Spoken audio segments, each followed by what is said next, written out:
दोस्तों, आज से 20 साल पहले आशिक मिजाज लौंडे कहते थे, रोटी फूल गई तो पक गई समझ लो, लड़की हंस गई तो फंस गई समझ लो। मतलब अगर कोई लड़की किसी लड़के को देखकर मुस्कुरा रही है तो इसका मतलब वो खोपचे में आने के लिए तैयार है। अब सवाल यह है कि आज मैं आपको 20 साल पुरानी बात क्यों बता रहा हूँ, क्योंकि दोस्तों आज की क्राइम स्टोरी में कुछ ऐसा ही होता है। दोस्तों, ये वीडियो खास तौर पर उन लड़कियों को जरूर देखनी चाहिए जो फ्रैंक शब्द का इस्तेमाल करके लड़कों के साथ चिपक चिपक के अपना पानी झाड़ लेती हैं। जब लड़का देने के लिए बोलता है तो कहती है वी आर ओनली फ्रेंड। दोस्तों, चढ़ती जवानी और हवस की ये कहानी उत्तराखंड के रुद्रपुर की है। पूनम एक रेस्टोरेंट में रिसेप्शनिस्ट के तौर पर काम करती थी। पूरे रेस्टोरेंट में 20 लोगों का स्टाफ था, उनमें से पूनम अकेली लड़की थी। पूनम कहती थी मैं सबके साथ फ्रैंक रहती हूँ, लिहाजा वो स्टाफ के सभी लोगों के साथ हंसी मजाक करती थी और मालिक के बेटे नवीन के साथ तो कुछ ज्यादा ही फ्रैंक रहती थी। कई बार तो वो नवीन से इतना चिपक जाती थी कि उसके नारियल नवीन के जिस्म से रगड़ खा जाते थे।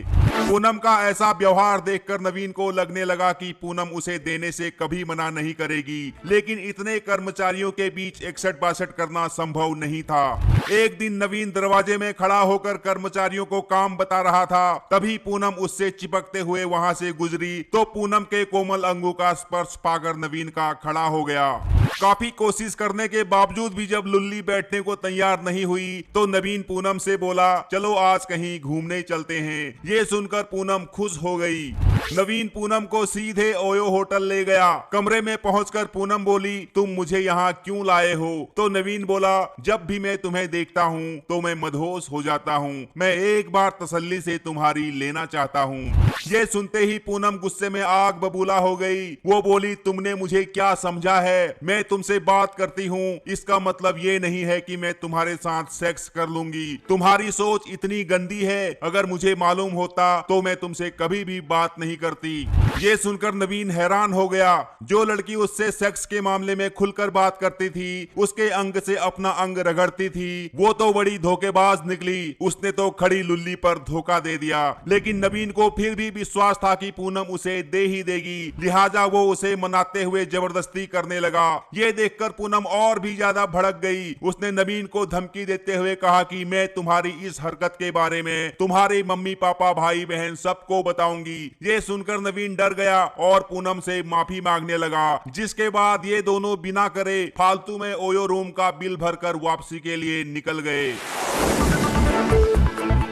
अब नवीन को अपनी गलती का एहसास हो रहा था और उसे बदनामी का डर सता रहा था। वो सोच रहा था अगर ये बात मम्मी पापा और बहन तक पहुंच गई तो वह उन्हें मुंह दिखाने लायक नहीं रहेगा।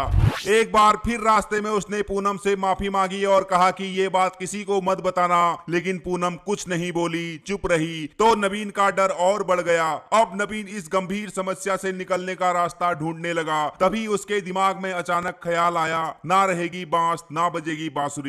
जिसके बाद नवीन ने रास्ते में गला दबाकर पूनम को मौत के घाट उतार दिया।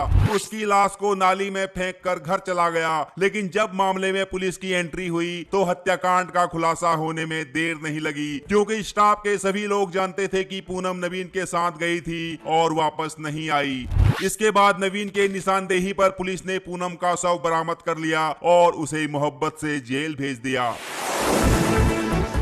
तो दोस्तों, वीडियो के अंत में हम सभी लड़कियों से अनुरोध करना चाहते हैं कि कृपया फ्रैंक शब्द की आड़ में मौज मस्ती ना करें, और लड़कों को बताना चाहते हैं कि ऐसी लड़कियों को देखकर आपको समझ जाना चाहिए कि वो ऊपर ऊपर से मजा ले रही है, अप्रत्यक्ष रूप से तुम्हारा यौन शोषण कर रही है, तुम्हें कभी भी डालने नहीं देगी। अगर इस बात को नवीन समझ जाता तो आज वह जेल की सलाखों के पीछे